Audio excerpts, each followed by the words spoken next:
So, I'd love to start just with a bit about your background. How would you describe your role and the kind of work that you do today? Yeah, so I am a sports psychologist. I got into this work, over 10 years ago now, I think it was. And I started off in the world of like professional sports, so football, rugby, that's soccer for Yeah. Americans, soccer and rugby. And then I moved into the world of Olympic sport and just sort of worked my way up from there and had an amazing opportunity to go to the Tokyo Games and the Beijing Winter Games, sort of helping out with the COVID situation there from a Mm, psychological perspective. And then off the back of that, I got the role for Team GB in Paris as the lead headquarter psychologist. So that saw me out in Paris for just under 5 weeks. I think I was out there supporting amazing. Team GB across the footprint. Amazing. And curious what inspired you to become a sports psychologist. Were you an athlete yourself at one point, or what was that journey like? Yeah, I was actually. I was a figure skater when I was younger, competitive figure skater, and then I moved into the world of like freestyle skiing. But I went to university to do straight psychology, and I thought I wanted to be a forensic psychologist when I started. And Mm. then I looked into the training that was required to be a forensic psychologist, and it was a long training process. So you didn't get paid that much. And I thought, oh no, that's not for me. So I went and I did a couple of ski seasons, and then I came back and was like, okay, I need to actually get a real job now. But I don't know what I want to do. I thought, do you know what? Actually, I'll go with sports psychology because I really enjoyed the psychology aspect of things, and I love sport, so it felt like a good combination. And then sort of forgotten about the fact that it takes a long time to train and you get paid even less. So Mm. it didn't quite pan out in that respect, but it was the best decision I made from a career perspective. It seems like it's a pretty indirect path to becoming a sports psychologist. Like, there's not a super clear path necessarily.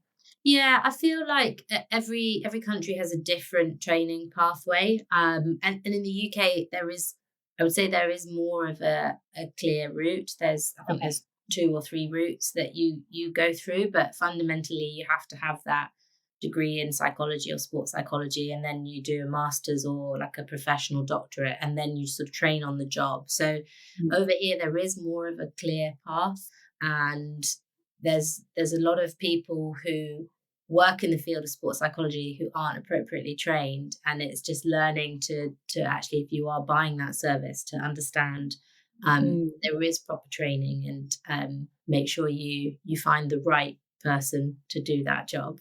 So, from the training that you did, what was that path from getting started to sports psychology and then ultimately getting chosen to be Team GB's lead sports psychologist at the Paris Olympics? Yeah, well, it was long. I think my training took me 7.5 years in total to like, I Okay. became a chartered sports psychologist. That was a long journey. And then I really had to sort of cut my teeth in the sort of academy level sport and more of some grassroots sport, and then Mm. slowly work up into elite sport. I then was really fortunate to have the opportunity to work in Olympic sport. I started in bobsleigh, Oh, which is interesting. a wonderful and weird sport in itself. But I loved the environment. I loved the sort of opportunity that you have to work with different disciplines. So psychology doesn't just sit on its own. You work alongside the coaches, you work alongside the physiotherapists, the strength and conditioning coaches, and things like that. So that was my first sort of dip into the Olympic world, and it just really grew from there, getting experience in other Olympic sports, and then obviously getting the opportunity to go to an Olympic Games. Very cool. And what was Paris 2024 like for you? Oh, it was brilliant. I think the French did they did an amazing job of putting that games together. Like the venues were incredible, and the city just came to life. It was really really cool. But it was all the best bits of Paris that you saw in one place. So Mhm. everything ran really smoothly. I've never seen so many police in one place in my entire life. Right. It was like the security was next level, but they But pulled yeah. it off, and the atmosphere, the environment, it was brilliant. Like, it felt like a real celebration of sport, and Yeah. uh, Amazing. opportunity to showcase what these athletes can do. It was incredible. And it Oh, was hard that's work. nice. I'll put it out there. It was Yeah, hard I'm work sure. at times. I was very fortunate. I got to go to see the men's volleyball, in Oh, Paris, very which cool. was so fun, and Team USA was playing, so it was very, very fun to watch, and I Yeah. agree, the atmosphere was incredible, like a really, really special moment in time, I think, so Oh, I brilliant. definitely Yeah. agree. Yeah. Very cool. Um, and so would love to get into some of the kind of key teachings and principles that you have as a sports psychologist. So are there any kind of foundational principles that are really core to your approach to sports psychology? Yeah, so I think there's a couple of things here. I fundamentally believe that relationships are crucial to good Mm, psychology work. So I would put a lot of time and effort into building good relationships with those in a sport who I work with. So that's not just athletes as well. That's coaches, that's support staff, that's the leadership team. If you've got that good relationship, you then have the capacity to support better, but also to challenge more effectively, because we're not just about like patting people on the back. We're also about helping them to drive and push forward. And if mm, you don't have a good relationship, it's quite hard to do that challenge piece. So yeah. that would be like the foundation of what I try to do when I go into an environment. But also, I think I sort of touched on it there. I'm a true believer that psychology doesn't just sit with the psychologist. It's a really big job to upskill everyone in that system, everyone in that environment, so that there is a collective and unified language around psychology, so that people are sort of speaking in the same way about psychology, and it can't all just land on the psychologist's plate to Mm, fix things. So I would work really hard to make sure psychology is everyone's business. And then once I got through that, it's about sort of helping people having a model by which they can understand their mind and how it works, and a model by which they can use to better manage themselves in a whole range of challenging situations mm. and events. And how do you see helping athletes better understand their minds, kind of high level? How do you see that as being really impactful to their performance? Yeah, I mean, I think it's huge because, like, physically, there is not a lot that is separating elite athletes at that Olympic level. Mm, yeah. Physically, they're all very capable. They'll have quite a similar training program, probably. But actually, what I think differentiates like a medalist from someone who either doesn't get to the games or doesn't finish in the top of their field is often around how they are able to then apply what they've learned in that high pressure environment. And Mm, ultimately, that comes down to you managing your mind, managing your thoughts and your feelings so that you can deliver what you've trained to do. And so I think that, that there are probably athletes who can do it without a lot of psychological skill. But on the whole, I think the best athletes on some level are managing their minds and mm. managing themselves well to deliver their best. Interesting. Yeah. So the mindset can really be a differentiator when physical capabilities are similar. The mindset can really be what differentiates. Completely. Yeah. Yeah.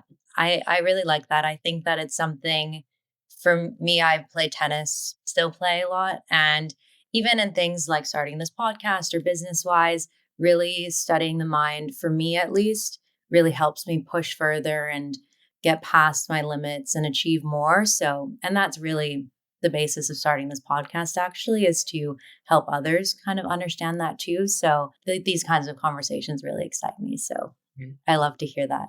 And tennis is And a tough one because you're sort of yeah, out there by yourself. You really need to know how to manage yourself to be successful. I agree. It's definitely a mental game, and you are playing against yourself a lot of the time. So, yeah. So curious, when you start working with an athlete, maybe where do you start? You've met someone for the first time and you're just getting to know them. How do you start on this journey with them of helping them master their mindset? Yeah, so I think first of all, I'd put a lot of time and effort into just understanding them, where they've come from, what they're about, what's important to them, why they do what they do, what have been their successes, their challenges. really spending a lot of time just building that relationship and understanding of what they do. And then once we've got to the bottom of that, we've built a good relationship, we start to then think about, okay, what does success look like for them? What is it they're trying to achieve? And you know, if sports psychology had been really helpful, what are the changes that I would be able to see in their behavior when they're competing? Because that then gives me a bit of a like end goal of where we're trying to work towards. Yeah. Um, and then once you've got that, you can start to unpick and explore, okay, well, what's stopping you from being able to do that now? What's holding you back? And then you start to identify some of the blockers that might be there, some of the challenges that might be there. Once you have that, you can then choose, you know, from your toolbox, what strategy is going to be most effective to help them manage those challenges, manage those blockers, so that they Mhm. can then start to apply it when they're competing, to then be in that space of, this is what success looks like for me. Mm, interesting. Is it actually quite measurable in a way because you can start to see a change? Often think of like mindset. It's not something you can see. Like, how do you measure that? But it sounds like looking at their performance over time, you're able to see where you're starting to have breakthroughs and where needs more support. Yeah. I think some of it is not measurable. Some of it is measurable. So the bits that are measurable is the behaviors that we see the athlete do or not do. But I also don't think it's, you know, the psychologist can't take all the credit for that change, because it is always a team effort in elite Mm, sport, and you're working collectively with the coaches, with the physio, etc. And so, like, collectively, we're trying to get that shift in behaviors. But you can see the difference of, okay, this is how they were before and this is how they are now. So, whatever it is that we're collectively doing is having a positive impact on them definitely. and their performance. Very cool. And curious, what are some of those key areas that you often see? I imagine performance anxiety or mental blocks in terms of handling stress or pressure. What are kind of those top things that you're often working with athletes around? Yeah, it's a good question. I think there's always going to be stuff around like stress, anxiety, and pressure, and the sort of unhelpful thoughts and feelings creeping in, which then are taking a lot of attention away from where their focus needs to be. But Mm, also, what I see is like a lot of avoidant behavior around addressing those thoughts and feelings. So the athletes will often say to me, like, I just don't want to think about it and I'll be fine. I mm, don't want to I don't want to feel like this. So I work really hard to not feel like this. I work really hard to not think like this. Or they'll distract themselves by doing something else, or like singing a song in their head, for example. And yeah. that works to a certain extent. In my experience, that doesn't work when you're Mm, under a really high load of pressure. So yeah. that just is just not a sustainable way of managing some of those distracting thoughts and feelings. So yeah, it's an interesting journey to get athletes to recognize that and actually, you know, go in more in that approach space of letting themselves feel and think that way, but changing their Mm. relationship to those thoughts and feelings. Yeah, it's really interesting that you say that because I actually have experienced again, like in tennis, almost trying to overanalyze what is the best mindset to be in. So sometimes I'll like sing a song or really pump myself up or say like this doesn't matter, I don't actually care about this. I go through different ways of thinking to try and see what will help me perform the best, but it sounds like that's really not the most productive behavior. So curious, what would you advise in terms of managing that pressure? And I guess you were saying not trying to avoid those negative feelings. Yeah, you know, and sometimes those strategies will work and sometimes they won't. And it's the inconsistency that is just the challenge. And actually, we don't have space for the inconsistency at the top level of performance. So Mhm. instead, what I would Mm, be wanting athletes to start to learn is actually to be able to notice the thoughts and the feelings that they're having in those moments of high pressure and high stress, so mm, that they can recognize the pattern of thinking and feeling that shows up. And previously what they might have done is just reacted, oh, because I feel anxious, I'm going to do this, as opposed to going, okay, I feel anxious right now, but does that necessarily need to mean anything, or do I need to react to that? No, actually I don't. I can be anxious, I can pause, and I can go, okay, how do I want to respond to that feeling of anxiety? And so you sort of teach athletes to notice what they're thinking and feeling, and to be able to then choose their response to those thoughts and feelings, as opposed to just reacting almost on autopilot to those thoughts Mm. and feelings. Interesting. So, when you have those thoughts and feelings come up of anxiety or pressure or nervousness, to take a moment and recognize them. And what do you kind of do from there after you've recognized them and acknowledged them? Yeah, so then, then it's about building the strategies to manage them. And ultimately, like, I think I heard one of my colleagues say that attention is the currency of sport. It's like our money basically. And being Mm, able to direct your attention to the right thing at the right time is what makes you successful. So when you're getting caught up in those thoughts and feelings, typically you're thinking about what has happened, you're ruminating on the previous shot or mistake that you made, or you're time traveling ahead of time and thinking about what could go wrong or what could go right. But either way, your attention isn't the here and now in terms mm, of that serve that's coming at you, and you need to hit it back. You need to right. do the return. So anything that brings their attention back to the here and now is really helpful for that. So, it Mm, might be a breathing exercise that we can teach them, because the breathing is always in the here and now. That's the beauty of it. And we know that actually mm. breathing well calms you physically, but it also moves the blood flow in your brain to the area that is not necessarily that sort of fight, flight, or freeze response bit. So it's Oh, helping wow. you Interesting. to physically calm down, but mentally almost calm your brain down and bring your attention to the here and now. So that might be an example. Another one, we call it like anchoring, is just sort of having a cue that you can anchor your attention to. So I was working with a triathlete once, and they used to get really panicked in the swim because it could feel like they're drowning with everyone sort of swimming on top of them almost. Oh, interesting. And they'd been worrying about the fact that they're going to drown, thinking ahead. And so they would come back to just focusing on, like, noticing the water catching when they put their hand in and draw it back, and really feeling that sensation. And that was the focus for Mm, them. So again, they're actually, that's quite helpful, because how they put their hand in the water matters to swim faster.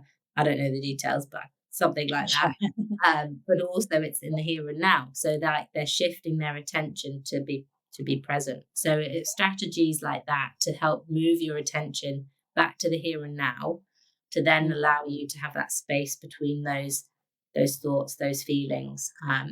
That's the crucial bit. The next step is, you need to then know, what do I need to focus on now? What is the response that I want to do? And that comes in, like, your match planning, your pre-game preparation, in terms of, okay, mm. these behaviors that are helpful to me when I'm out there competing.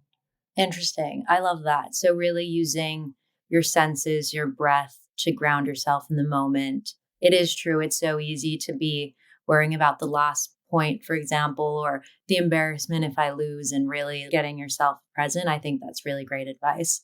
Someone outside of sports, for example, like say there's a big presentation or meeting. I know you work also with people in the corporate world.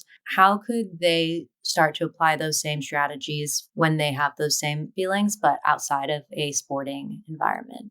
Yeah, yeah, we do a lot of work in the corporate space, because it's really applicable. You're performing, but just in a different arena, aren't you? Mm, The boardroom right. versus the Olympic stadium. But ultimately, the brain of an athlete works the same as your brain, my brain, the brain of a CEO. Most of the time, it's pretty much the same organ that we're dealing with, and therefore the strategies are equally applicable. So I work a lot with people in the corporate world to help them identify, okay,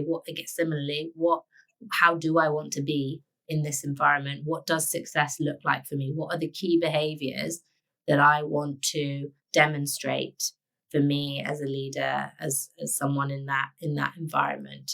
And then we work back in terms of figuring out what's stopping them and helping them build strategies. And the strategies are not that similar; they're just applied in a different context. So yeah, it's very applicable. And I think that's the beauty of sports psychology, is that we work in the psychological space where it's about, like, thriving and performing at your best. So we're not Mhm. necessarily fixing problems, we're helping you to be better and to flourish and to thrive. And therefore, I think it has a massive place in the world outside of sport, because we want to help them be their best versions of themselves. So Yeah, amazing. Very cool. I really like how we can start to apply these strategies both in sports and outside of sports. So that's really interesting.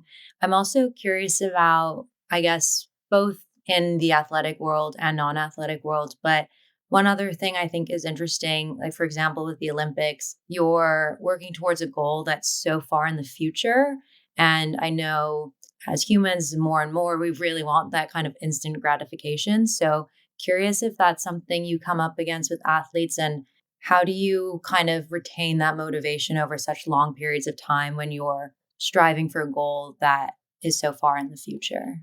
yeah, it can be. We work in 4-year cycles. It's a bit of a Mm, weird way of living, but you're right. That goal might be 4 years down the line, but there's a hell of a lot of planning that goes in before that big event. So mm, we'd have a roadmap basically for an individual to get to that Olympic Games and be able to perform there. So we would break it down into a yearly plan for them, and then like it breaks down even further into monthly, weekly, so they know what they're doing each day pretty much wow. to and why that's leading into that end goal. So they're really clear on, what am I doing today that is going to help me with what I'm trying to achieve longer term. So they've got clarity on that. And training with that mindset means that they're training really effectively. They're not just going through the paces and doing something for the sake of it. They're training really purposefully, Mm, a way that is going to help them move to where they want to go. But then of course the other bit is that you've got to have that big goal of, okay, this is what I want to achieve, and for them to be able to articulate that is quite important. But I also think like just having the goal alone is can be quite dangerous, because it puts quite a lot of pressure on it. But the mm, other bit that is important is to help them understand why they do what they do. So why is it important to them that they are a swimmer? Like what do they want to get from that? So helping them understand their why is really a crucial part of sustaining that work rate that they need over that year interesting. period. Interesting. So defining what your values are and I guess what you want to get out of this experience aside from just winning or going for a medal. Exactly that. Mm, Exactly that. interesting. Interesting. Yeah. And alongside setting yourself smaller goals, I guess, so that you have a sense of achievement along the way as well, I imagine. Completely. Yeah. Completely. Yeah. And also curious, so there's another strategy I read about that you've described. It's the ACT and choice point framework. Could you describe what that is and how you use that with athletes? Yeah, so ACT is like a Yeah. philosophical approach that we have within psychology, a bit like, CBT, cognitive behavioral therapy. But essentially, ACT works off the premise that we accept that we don't have full control of our thoughts and our feelings, but instead we have more control over our behaviors. And so it teaches us to accept our thoughts and our feelings, and not try and change them necessarily, just to work with them. So the choice point is a tool that is part of that ACT framework, that ACT philosophy. And it's really simple but really effective. And essentially, it says that in any given situation, we have a choice in terms of which way we move. So we can move towards how we want to be and in line with how we want to be, or we can move away from how we want to be. And as you go through life day to day, that choice is relatively easy. More often than not, you'll find yourself in that towards space. But when you face a difficult situation, a challenging situation, what can happen is that these uncomfortable and difficult thoughts and feelings show up that can hook you and pull you away from how you want to be. Mm, So it's learning that even when those uncomfortable thoughts and feelings show up, you still have a choice of how you respond to them. And you can respond to them by automatically just letting yourself get pulled away, or engaging some of those strategies that I spoke to you about, and mm, actually choosing to do those behaviors that are more in line with what you set out as how you want it to be, and are in that towards space. So very simple tool, but really powerful when used in sport and outside of sport as well. Interesting. So sounds like having a, I guess, clear definition of the type of person you want to be or the direction you want to move towards is really important. And I think a lot of people maybe don't take that moment to think about that necessarily. Do you think it's worth really writing it down and having that in your back pocket metaphorically so that when those negative feelings come up, you don't get pulled away from that so easily? Completely. If you don't know how you want to be in a situation or in an environment, then you're relying on chance that you land in that Mm, space. So you have to have the clarity of that this is me at my best. It looks like X, Y, and Z. And mm, it needs to be really clear behaviors that you do. So it can't be, oh, I'm confident. Confident is a feeling. It's not a mm. reliable foundation to Same. build things on. So when you are confident, what is it that you're doing? So it might be, well, I'm asking questions in the meeting. I'm, you know, uh, getting feedback from my peers, things like that. So really pinpoint the behaviors that you want to see, because when you do that, you're giving yourself a much more opportunity of knowing what it is that you're trying to achieve and how to get back on track with that. Otherwise, you're just a bit of a lost puppy wandering Mm. around, hoping that you land in that space of, oh, yeah, this is good for me. Right, right. That's really interesting that it shouldn't be an emotion, it should be actions that you're defining. I think people visualize, I want to be more confident, or I want to start a business, or kind of these things that aren't well defined. So it sounds like visualizing and defining what the actual actions of that person would be will help you get there much more easily. Completely. Yeah. Yeah. It needs to be really specific. And visualizing is an amazingly powerful tool if it's done right. And you have to be specific in terms of what it is that you're visualizing. 'Cause you could visualize feeling confident, but I wouldn't know how to do that. But if Right. someone said, what do I do when I'm confident? Okay, I can see that more. I understand that. I can visualize that and I can rehearse that through Mm. my visualization. So if you write down the actions of the type of person you want to be, and then what would your advice for visualizing be? I think it's something people want to do more of, but struggle with, and curious if you use that with your Olympic athletes as well. Yeah, we do actually. And visualization is a really powerful tool, but for good and bad. So we Mhm. also know like visualizing is a massive skill, and it takes time to build it up. So because the research shows that by visualizing something, the same pathways in your brain are firing, effectively you increase the chances of that thing that you're visualizing happening. So if you visualize wrong, again, you increase the chance of that happening in the wrong way. So with athletes, it's about building that skill up slowly so that they're able to then visualize that double twist, whatever it is that they do in diving, in a way that is exactly the same as how they would physically do it. So you can't slow it down or you can't speed it up, because if you do that, you Mm. increase the chance of you physically doing that on the diving board. So I think you can start to see that it's quite a skill to get that right. So Mm. there's a bit of a training program that we would take athletes through to be able to build that visualization up in a way that matches exactly how they would physically do it, with the same sort of feelings, sounds, sensations that they would have when they're actually performing it. Mm. So maybe really getting into your body because your body, I imagine your body knows what it feels like almost better than your conscious mind does. So trying Yeah. to replicate that feeling. Yeah, exactly. And start simple and then build up the complexity of what you're visualizing, I think. Mhm. So selfishly curious about, like, for example, if I was preparing for an interview like this, wanted to go really well, how would you suggest visualizing that an interview like this would go well? Just curious. Yeah, so I think that for me, what I do when I go into like an interview, I'll Mm, always practice the first few minutes and sort of mm, visualize the first few minutes of like how I want to come across, how I want to respond to them. But also, I'll start to visualize, okay, if I get a really difficult question and I'm stumped, what do I want to do in that moment? I'll sort of like mm, practice going, okay, pause a second, go back to what you know, and almost like mentally rehearse that process. Yeah, interesting. And I think it's probably more of a mental rehearsal than it is like me seeing myself doing it, but it's just like going through the steps of, this is how I would want to respond in that situation. This is how I want to come across in that situation. Mm, And kind of talking it through with myself like that. amazing. Very cool. I love that. I'll definitely be stealing that and Well, using it let me know how myself. it goes. Yeah, I will for sure.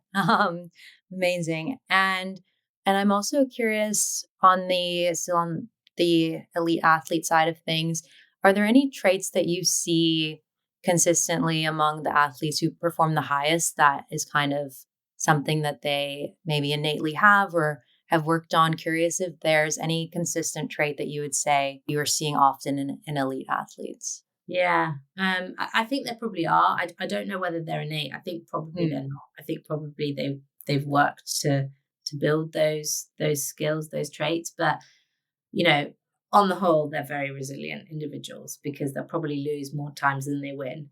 So, mm, being able to push through that, and there'll often be injuries that are pretty tough for them as well. So, being able to weather and bounce back from those setbacks, those challenges, they are really resilient people. But also they have this ability to, I guess, like do the hard work, for mm, a better way of describing it. They have such dedication, and on a miserable, wet, cold, rainy day, they will get out of bed and go do that run that they need to do. Whereas, right, I would rather just turn my alarm on to snooze and pull the duvet over my head, but they right. don't do that. They push through, and they have this ability to really work incredibly hard, and they don't rely on motivation to get them going. They rely on that hard work and that dedication. So I think Mm. that those are some of the core traits that I would see from all those elite athletes. Yeah, that's incredible. The motivation piece, I think, is really interesting because I think a lot of people struggle with motivation. I know I struggle with it in certain areas. And it's really interesting that you said they don't rely on the motivation. So, curious in that example, say you've decided you want to start going to the gym more. You wake up, it's a rainy morning, 6 a.m. You don't want to get out of bed. What would be the, I guess, technique you would suggest to someone to start to push past that? And if it's not motivation, what should they be kind of falling back on? Yeah, I always say to people, like, motivation definitely helps, but don't wait to feel motivated to do Mm, what's important to you. So, when it comes to getting up early to go to the gym, first of all, you need a plan. So, when are you going to the gym? What class are you going to? Don't just leave it to, I'll go if I feel when I feel up for it. That is probably not going to happen, or it might happen once or twice, but not enough. So mm, plan around when you want to go to the gym, and what you want to achieve, and think about actually why it's important for you, but also like set yourself up for success. So if you are not a morning person, you're probably not going to be successful going to the gym in the morning. So therefore do it after work or at lunchtime. So put the plans in around what is realistic for you, and what is doable for you. And if mm, you've never been to the gym before, you're not going 7 days a week. So start small and slowly build up from there. But then you can start to do other things, like to help yourself maybe build some of that motivation. So an example might be with the gym, meeting your friend at the gym in the morning, and you are not going to want to let your friend down, and yeah. therefore you'll get out of bed and you'll go to the gym. So I think that there's a couple of messages there. One, don't wait for motivation. Two, do some really good planning. And three, set up that plan to give you the best chance of being successful in what you've set out that you wanted to do. Mm. Yeah, definitely. I think it's easy to wait for motivation. So I think that is really good advice because it doesn't usually come when you want it or need it. So No, yeah. definitely not. Also curious in working with elite athletes as well, curious is if you can talk about an example, but have there been any really big breakthroughs you've seen with an athlete or memorable breakthroughs you've had by specifically focusing in on the psychological aspect?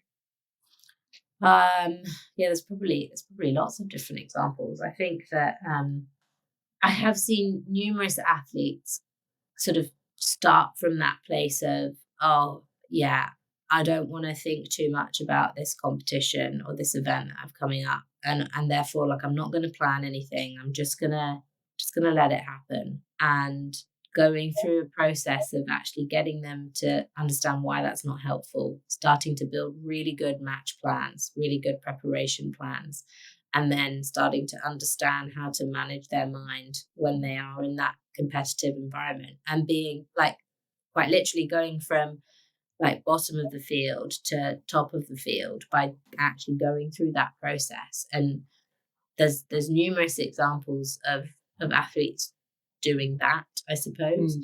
It seems like even that simple step of planning can have a huge impact because a lot of people seem to skip that step or get nervous about that step.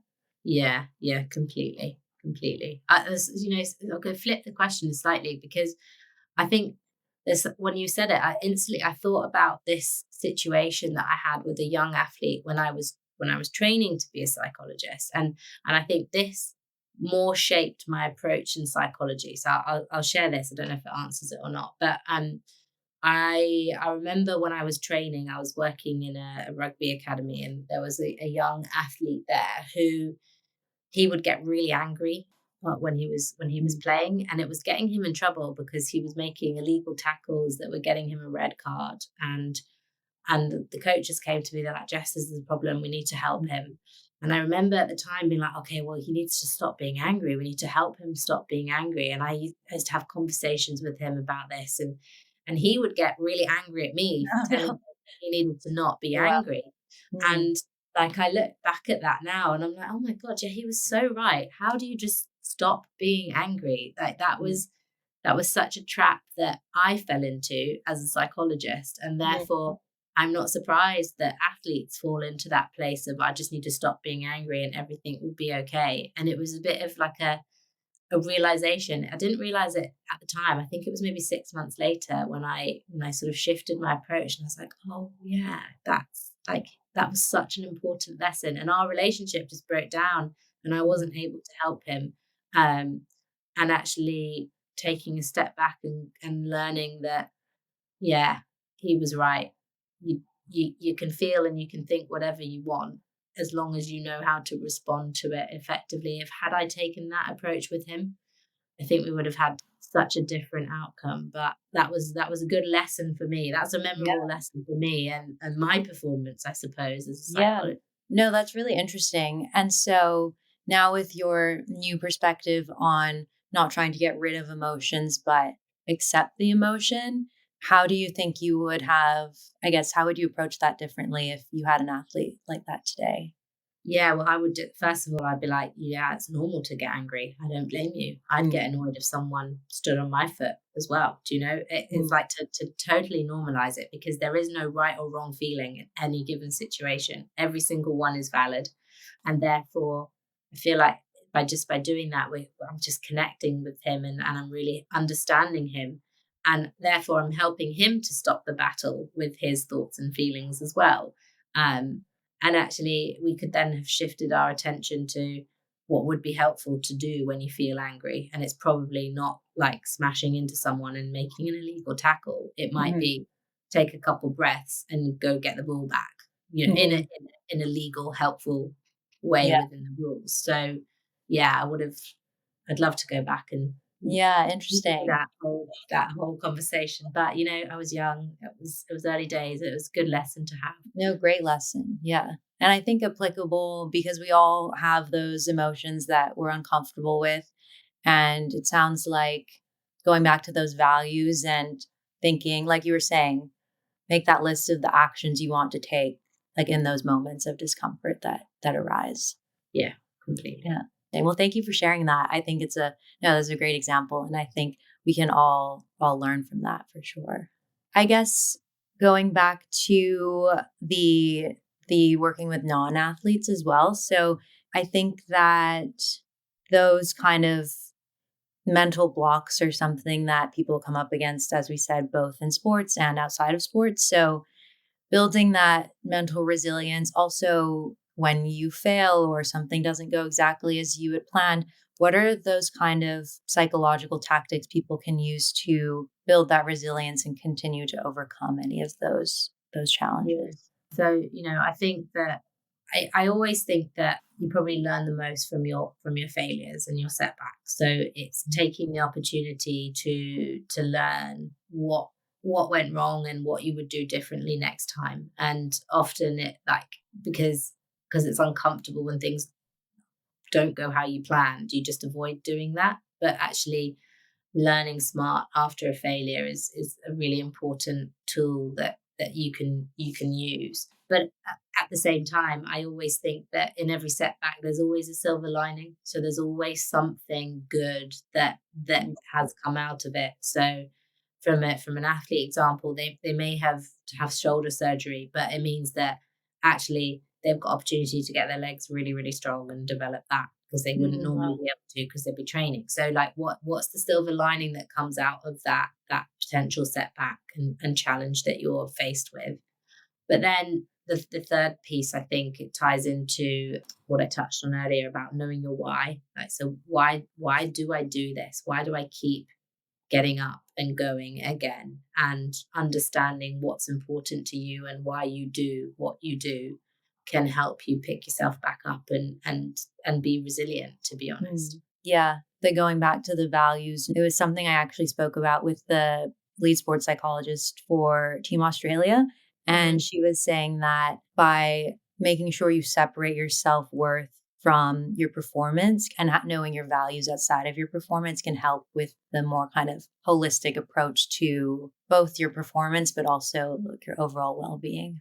Yeah, she's spot on. Like, you are not your result. You are not, Mm, even when you win a medal, you're more than that. You're not yeah. defined by what place you come in at Olympic Games. There's much more to life, and your values is part of that. So it comes back to, again, what's important to you and what do you want to put your time and energy into. And, within sport, especially, we encourage athletes to not just be athletes. So have interests outside of sport and have Mm, that more holistic approach to life than yeah.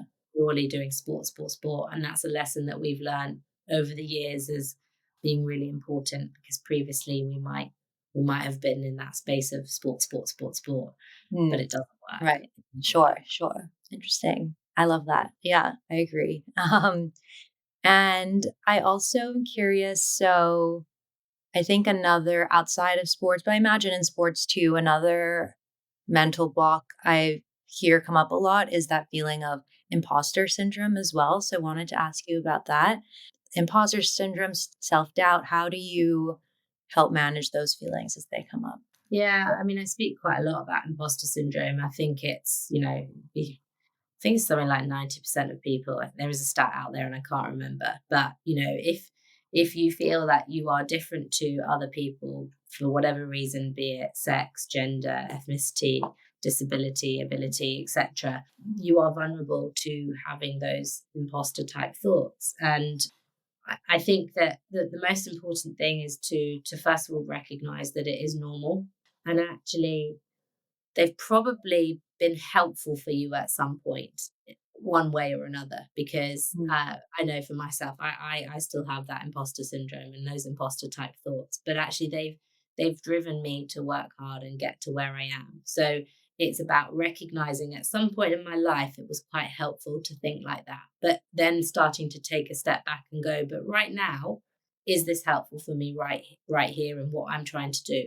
mm, No. Okay. So therefore, then I'll go back through that process of how do I want to respond to these thoughts? And I always give my imposter syndrome a name. It's Frank for me because then nice. I can easily identify, okay, that's Frank talking right now, but I don't need Mm, to listen to Frank in this moment. He's not that mm, helpful. This is what would be more helpful for me. So yeah, interesting. it's that process of normalizing it, recognizing when it is helpful and when it isn't helpful. And again, name it, choose your response to it, and build from there. Really. Mm.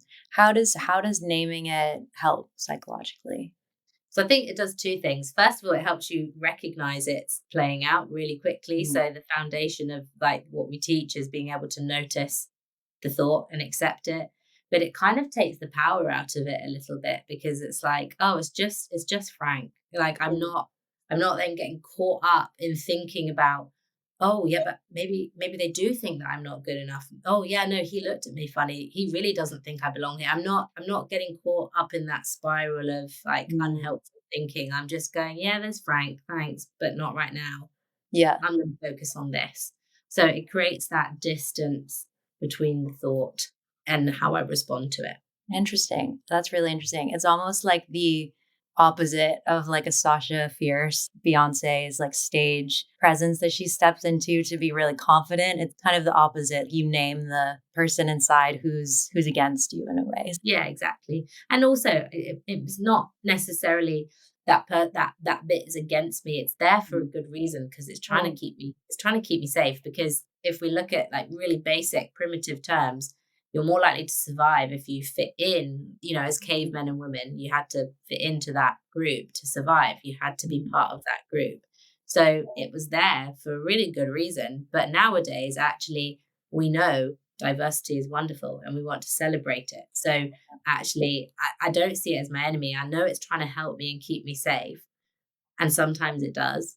And then Mm. other times it doesn't. But Frank's my friend, not always my best friend, but Sure. Yeah. he's my I friend. love that shift. That's really interesting because I immediately went to like, oh, Frank is bad. But I Yeah, like how you explain that it's not bad, but you just don't always need his help in every scenario.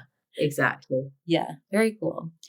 And something else I wanted to ask about is when you're kind of in all of the things we've been talking about, it's really how do you push yourself to be your best, achieve goals, motivate yourself, and become, I guess, that version of yourself that you are looking for. And I'm curious, especially in your work with athletes, but also in business, when you're striving for those goals, how do you balance that pursuit of performance with the overall mental health and well being? I know that's something you've talked about, and how they don't have to be mutually exclusive. How do you think about pushing yourself to the limits whilst also, I guess, taking care of yourself? Yeah, I think you really have to have balance. And I think we now accept that you probably perform better when you're in a good space yourself. So I would work really hard with individuals for them to have their own good, like, well-being plan and care plan around, okay, so for me to show up as my best and have capacity to manage my mind in these high pressure environments, I need to make sure that I'm getting good sleep. I need to make sure that I've got time to see my family. I need to make sure that I'm exercising, and I need to make sure that I'm eating well. Simple things like that. So you thinking about your own like care plan, your own well-being plan is really important. And we work hard with everyone in that elite sporting system, athletes, coaches, sports support services, to have that plan, because if you don't do that bit, if you just keep running on adrenaline and pushing, pushing, pushing, when you eventually get to that really high pressure environment, like you don't have the mental capacity to cope. And Mm. some of the strategies that we teach them, they're just not going to be effective because they haven't got the sort of mental bandwidth, the mental strength to use them well. So you have to look after yourself, and that has to come as a priority.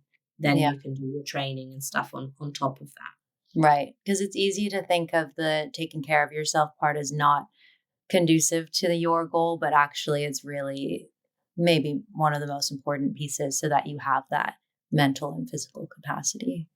Totally. Yeah, Yeah. totally.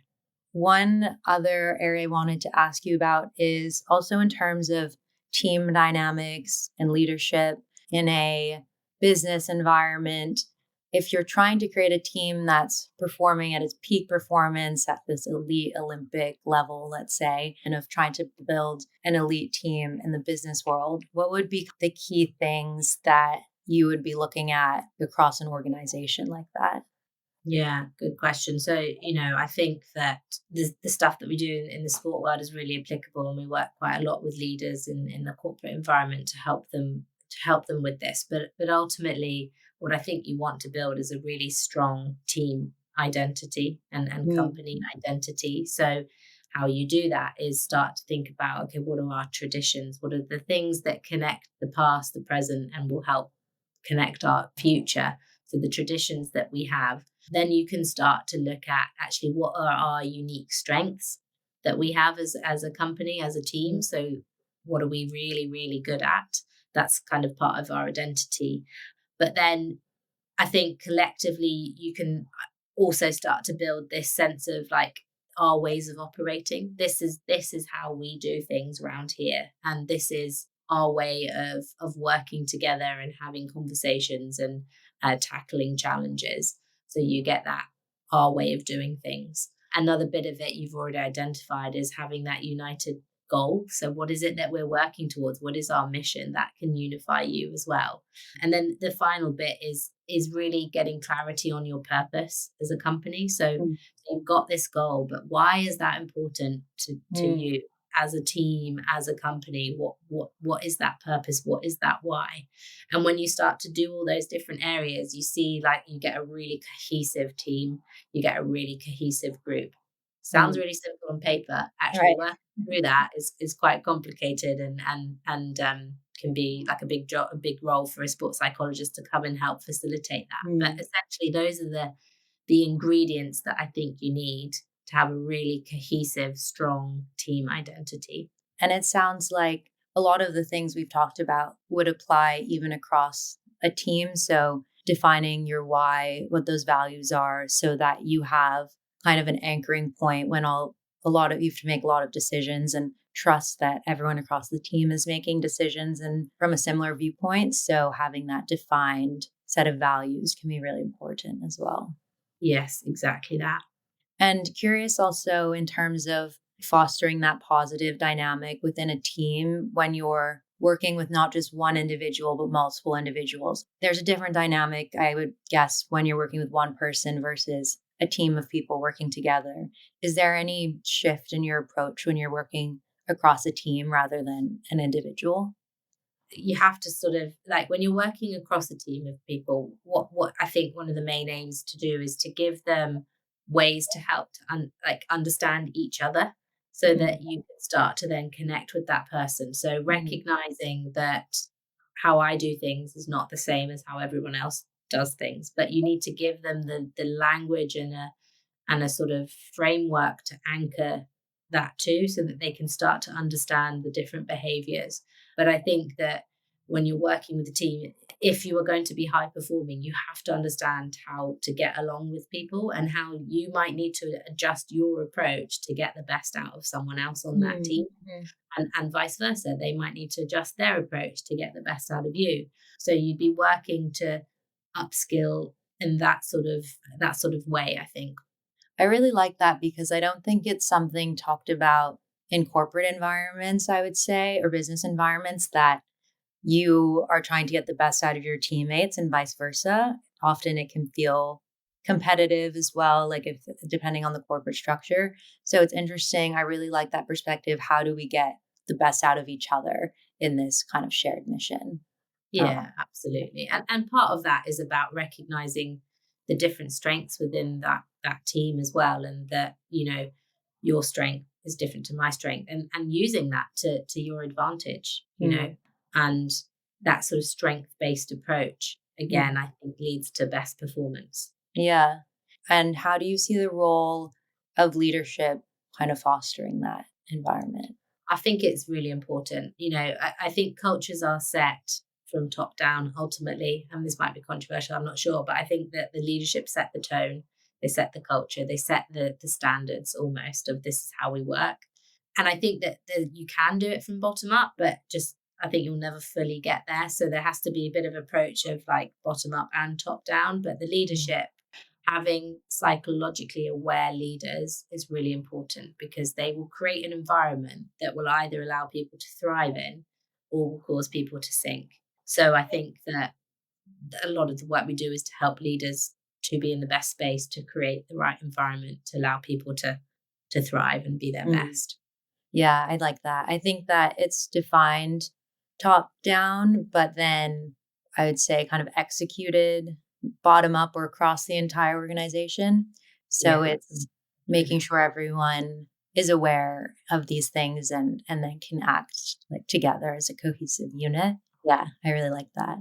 Amazing. And so just two closing questions. So from everything we've talked about and what you've learned, what do you think is the most important mindset shift that's critical for someone who's seeking success regardless of their field? Might be a big I question. think so. Like if we talked it through there today, I think ultimately to be successful, you need to define what success looks like for you, Mhm. first of all.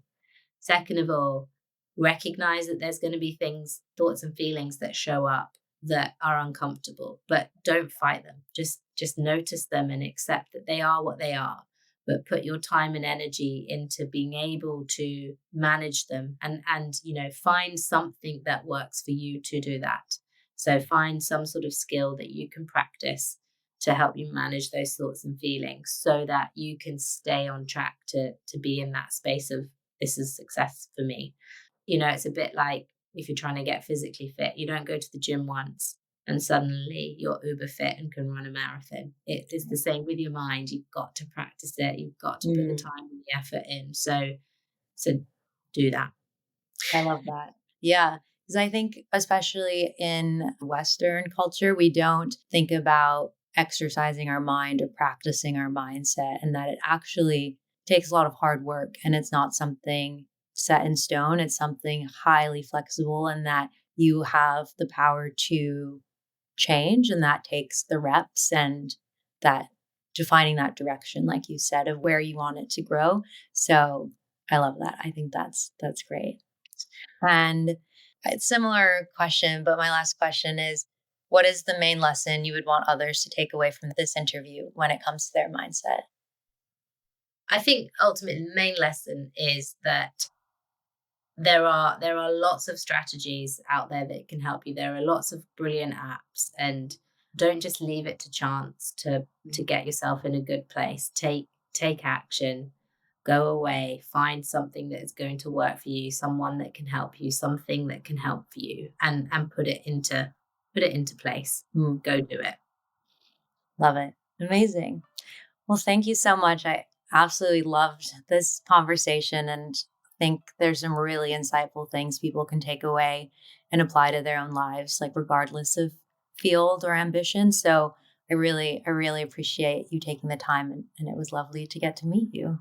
Oh, brilliant. Thank you so much, Tara. I really enjoyed it.